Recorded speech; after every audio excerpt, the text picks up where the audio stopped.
Assalamualaikum warahmatullahi wabarakatuh. Alhamdulillahirabbil alamin wa bihi nasta'in ala umuri dunyadin. Assalatu wassalamu ala asyrafil anbiya'i mursalin sayyidina wa maulana Muhammadin wa ala alihi wa sahbihi ajma'in. Rabbi shrah li sadri wa yassir li amri wa hlul 'uqdatam min lisani yafqahu qawli. Amma ba'd. Anak-anakku yang berbahagia, yang Bapak banggakan, Bapak cintai, siswa-siswi SMP Negeri 1 Lasem, marilah kita mengucap syukur kepada Allah Subhanahu wa taala yang telah memberikan kita nikmat iman, taufik serta hidayahnya sehingga kita masih bisa mengikuti peringatan Maulidur Rasul sallallahu alaihi wasallam di bulan Rabiul Awal ini. Sholawat serta salam semoga selalu tercurahkan ke baginda Nabi Muhammad sallallahu alaihi wasallam, Nabi akhir zaman, Nabi yang datang kepada kita sebagai rahmatan lil alamin, rahmat bagi alam semesta. Anak-anakku yang saya banggakan, bagaimana kabar kalian? Sehat semua bukan? Bapak berharap kalian semua dalam keadaan sehat walafiat beserta keluarga di rumah. Tetap ingat, stay at home, tetap di rumah. Kalaupun harus keluar rumah, jangan lupa protokol kesehatan, cuci tangan pakai sabun, jaga jarak, dan pakai masker. Pada kesempatan kali ini, Bapak akan memberikan beberapa mawa'idh, menyampaikan beberapa nasihat yang mana berkaitan dengan Rasul sebagai teladan kita semua. Rasul sepanjang hidupnya telah memberikan contoh teladan kepada kita semua, umatnya, untuk kita tiru dan kita ikuti sunnah-sunnahnya. Rasul Shallallahu Alaihi Wasallam pernah bersabda, Innama bu'ithtu liutammima makarimal akhlaq. Sesungguhnya saya diutus di dunia ini hanya untuk menyempurnakan akhlak-akhlak yang mulia. Allah Subhanahu wa taala berfirman dalam surat Al-Qalam, wa innaka la'ala khuluqin azim. Dan sesungguhnya engkau benar-benar berbudi pekerti yang luhur. Allah juga berfirman dalam surat Al-Ahzab, A'udzu billahi minasyaitonir rajim. Bismillahirrahmanirrahim. Laqad kana lakum fi Rasulillahi uswatun hasanatun liman kana yarjullaha wal yawmal akhir wa dzakarallaha katsira. Sungguh telah ada pada diri Rasul itu suri tauladan yang baik bagimu, yaitu bagi orang-orang yang mengharap rahmat Allah, mengharap kedatangan hari kiamat, dan orang-orang yang banyak mengingat atau berzikir kepada Allah Subhanahu wa taala.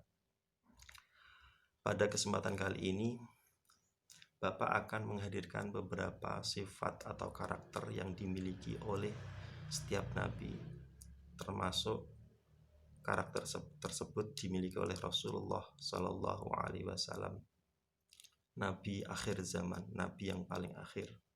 Yakni apa? Ada 4 karakter yang dimiliki oleh setiap nabi. Yang pertama adalah siddiq, yang kedua amanah, yang ketiga fatanah, yang keempat tabligh. Apa itu siddiq? Siddiq artinya benar, bukan hanya benar, tapi perkataan yang benar serta perbuatannya juga benar, sejalan dengan ucapannya. Semua yang diucapkan benar adanya, tidak pernah berbohong. Nabi Muhammad SAW, beliau ini tidak pernah berbohong sedikit pun. Bahkan ketika beliau bercanda kepada para sahabat serta kepada keluarganya, Allah berfirman pada surat An-Najm, A'udzu billahi minasyaitonir rajim. Bismillahirrahmanirrahim. Wa ma yantiqu 'anil hawa in huwa illa wahyu yuha. Dan tiadalah yang diucapkan itu Al-Qur'an menurut kemauan hawa nafsunya. Ucapannya itu tiada lain hanyalah wahyu yang diwahyukan kepadanya. Tahu tidak kalian, Rasulullah Shallallahu Alaihi Wasallam ketika muda ini sudah menjadi sukses. Sudah sukses di usia muda. Kenapa? Karena kejujurannya. Kalian mau tidak menjadi orang sukses di usia muda? Pasti mau dong. Bahkan ketika beliau masih lajang, sebelum beliau menikah, beliau ini sudah jadi konglomerat, jadi pengusaha yang cukup sukses.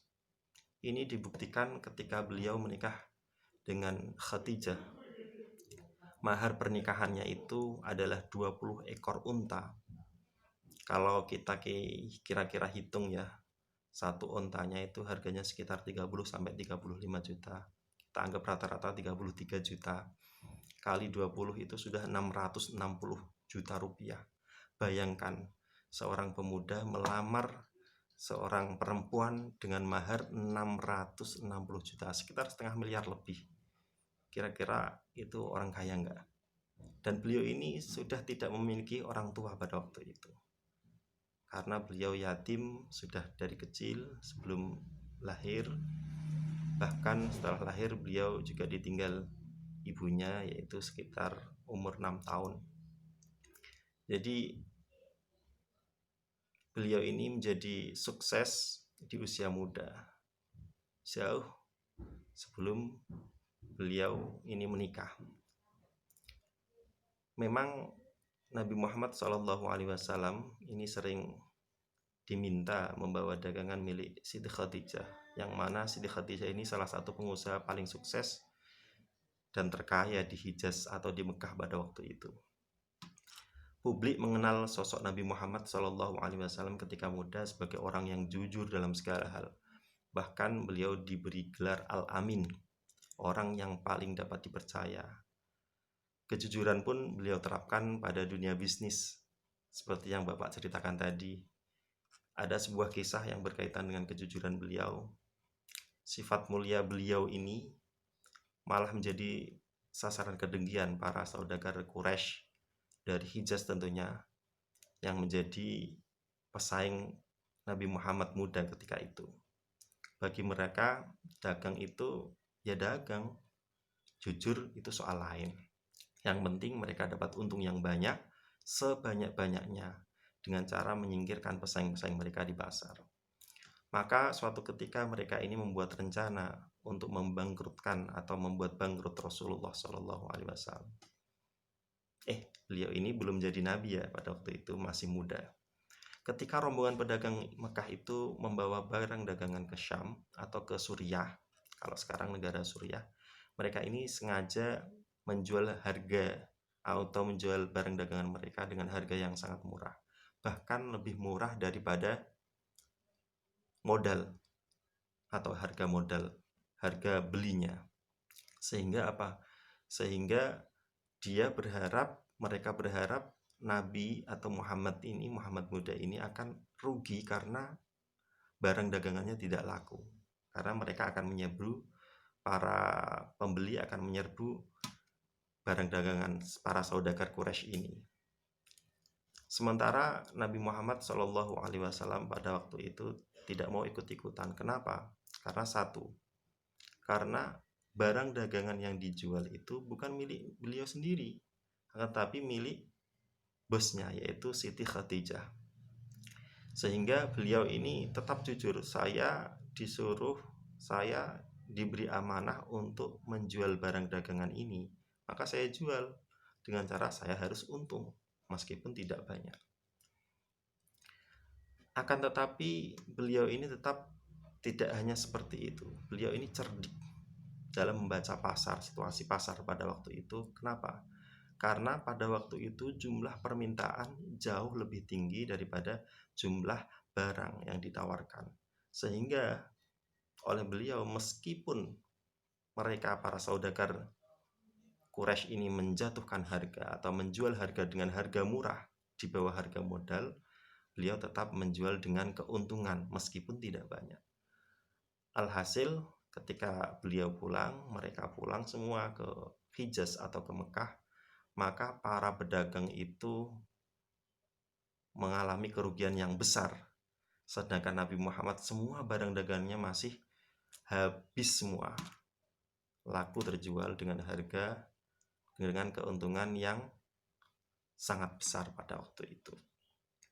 Benar saja, mereka akhirnya kelimpungan menghadapi Nabi Muhammad dengan cara konspirasi yang tidak baik seperti itu. Maka pada waktu itu penduduk Mekah atau penduduk Hijaz heboh sekali. Semua pedagang rugi, Muhammad untung besar. Maka kita sebagai siswi SMP Negeri 1 Lasem tentunya ini kita membawa amanah. Kita ini sebagai penerus bangsa. Kita bisa meneladani beliau dengan bersikap jujur dalam segala hal. Kalian bisa jujur dalam hal yang sekarang kalian hadapi.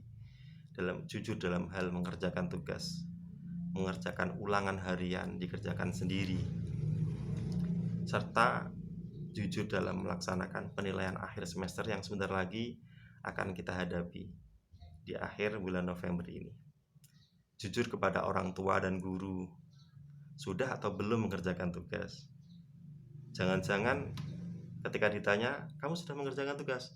Sudah, ternyata belum. Jujur dalam memanfaatkan fasilitas yang disediakan oleh orang tua untuk belajar, tidak untuk main-main, untuk buang-buang waktu. Jujur dalam hal mengisi buku ibadah kalian.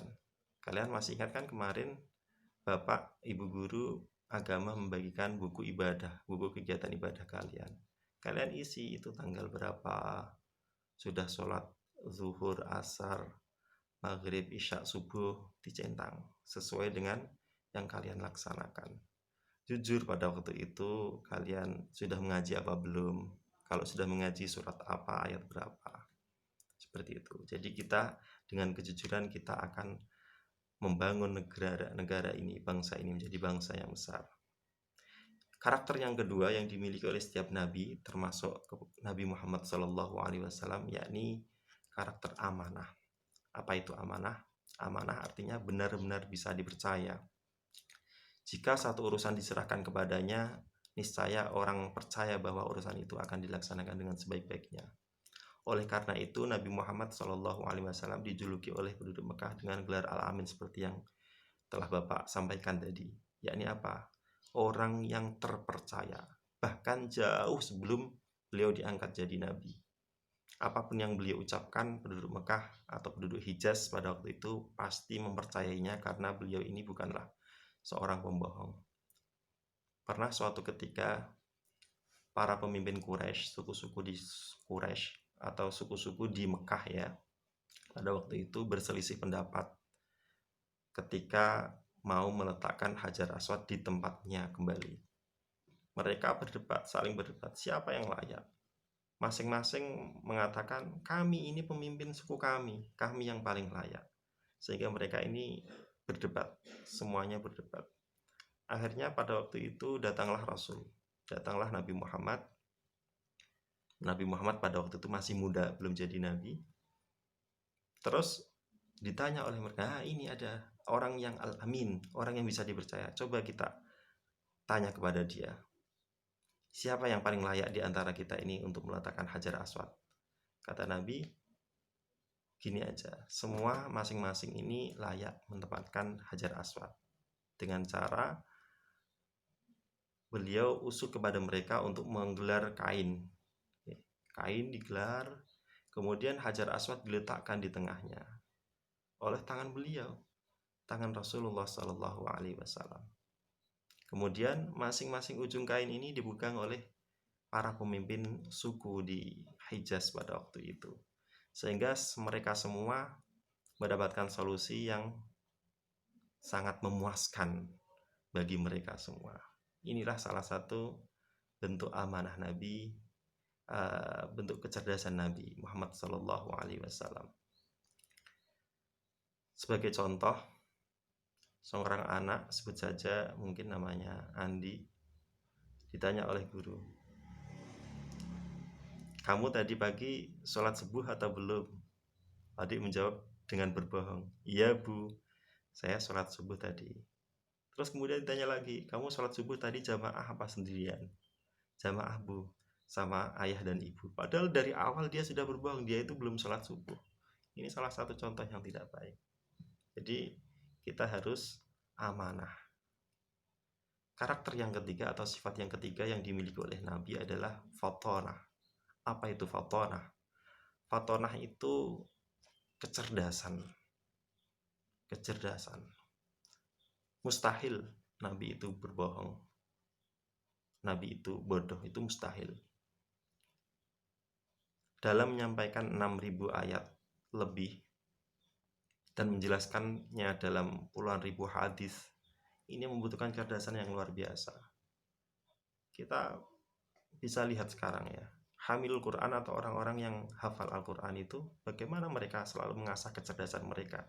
Dengan cara apa? Setiap hari pasti mentekrar, mengulang-ulangi apa yang telah mereka hafalkan. Satu kitab Al-Quran Karim 30 juz 114 ayat mereka hafalkan, maka mereka harus selalu mengingatnya. Ya, Nabi itu hafal semua Al-Quran dan bisa menjelaskan dengan puluhan ribu hadis. Ini kecerdasan yang sangat luar biasa. Nabi harus bisa menjelaskan firman-firman Allah kepada kaumnya sehingga mereka mau masuk ke dalam Islam.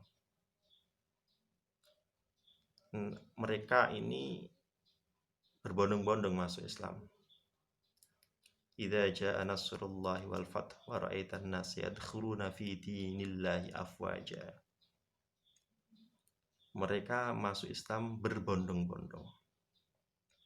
Ini adalah salah satu bentuk kecerdasan Nabi untuk menjelaskan kepada mereka hal-hal yang masuk akal. Agama yang masuk akal itu agama yang lurus, ad-dinul hanif. Ada sebuah kisah tentang Nabi, tentang kecerdasan Nabi, yakni fatonahnya Nabi.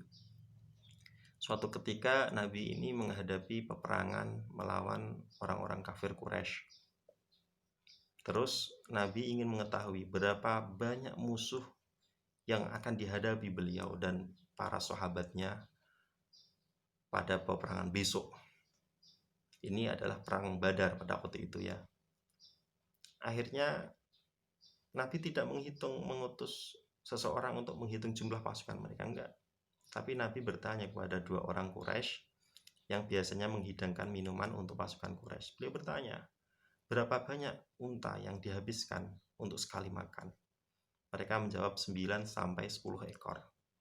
Padahal 1 ekor unta itu kurang lebih untuk 100 porsi makan prajurit. Sehingga dari situ bisa diketahui pasukan yang akan dihadapi oleh Nabi dan para sahabatnya itu jumlahnya sekitar 900 sampai 1000 pasukan. Pada waktu itu para sahabat, Nabi dan para sahabat jumlahnya sekitar 300 sekian. Maka dengan kecerdasan beliau ini Rasulullah bisa menaksir musuhnya itu seberapa banyak. Rasulullah merupakan orang yang cerdas, berwawasan luas, serta selalu melaksanakan sesuatu dengan pikiran jernih tanpa melibatkan emosi. Nabi Shallallahu Alaihi Wasallam saat hendak melangkah ke Ka'bah, yaitu pada waktu Fathu Makkah, peristiwa Fathu Makkah. Mungkin kalian masih ingat pelajaran sejarah pada madrasah diniyah kalau yang kalian mengikuti Madin. Ketika peristiwa Fathu Makkah, maka Rasulullah Shallallahu Alaihi Wasallam berseru ketika mendekati Ka'bah. Beliau berseru kepada penduduk Makkah, barang siapa masuk ke Masjidil Haram, dia akan dilindungi, dia aman, al-aman. Barang siapa masuk ke dalam rumah Abu Sufyan, dia akan dilindungi, kata Rasul. Siapa Abu Sufyan ini? Abu Sufyan ini salah satu pemimpin kafir Quraisy pada waktu itu. Mendengar seruan Rasulullah ini, betapa bangganya Abu Sufyan yang masih kafir pada waktu itu. Karena apa? Karena rumahnya disejajarkan dengan Masjidil Haram dalam hal sama-sama menjadi aman. Sekarang ia sudah tidak perlu lagi kehilangan muka di hadapan rakyat-rakyatnya. Karena apa? Ia merasa bahwa ia begitu dihargai. Sehingga seketika itu spontan Muawiyah, salah satu anak dari Abu Sufyan ini, langsung masuk Islam dan diikuti oleh orang-orang Quraisy yang lain. Sama halnya dengan Nabi, kita pun harus memiliki kecerdasan dalam kehidupan sehari-hari. Namun jangan sekali-kali menyalahgunakan kecerdasan kita untuk melakukan perbuatan buruk. Yang terakhir, dari karakter atau sifat yang dimiliki oleh para nabi, juga dimiliki oleh Nabi Muhammad SAW, yang bisa kita teladani, yaitu sifat tabligh. Apa itu tabligh? Tabligh itu menyampaikan, yaitu sifat wajib Nabi dalam hal menyampaikan seluruh ajaran yang diterima dari Allah Subhanahu wa Ta'ala berupa wahyu kepada umat manusia agar menjadi pedoman hidup. Kita juga harus mengikuti jejak Nabi untuk menyebarkan kebaikan dan perintah serta larangan Allah Subhanahu wa Ta'ala dalam Al-Quran. Bukankah salah satu pahala yang dapat terus mengalir sampai kita mati salah satunya adalah ilmu yang bermanfaat? Maka kalian semua, termasuk Bapak ini, termasuk orang-orang yang menyebarkan ilmu, orang-orang yang nasyrul ilmi, menyebarkan ilmu. Sehingga apa yang telah kita sebarkan, yang kita tanam yaitu berupa ilmu, ini menjadi amal jariah kita, menjadi peninggalan kita ketika kelak kita sudah menghadap kepada Allah Subhanahu wa Ta'ala. Semoga kita semua, anak-anakku yang saya banggakan, bisa meneladani 4 karakter Nabi, 4 karakter yang dimiliki oleh Nabi Muhammad SAW dalam kehidupan sehari-hari ini. Semoga dengan kita bisa meneladaninya, maka kehidupan manusia akan menjadi dunia yang damai dan tenang, karena Nabi Muhammad SAW ini sebagai rahmatan lil alamin, rahmat bagi alam semesta. Kurang lebihnya Bapak mohon maaf jika ada yang kurang berkenan di hati. Alafu minkum. Assalamualaikum warahmatullahi wabarakatuh.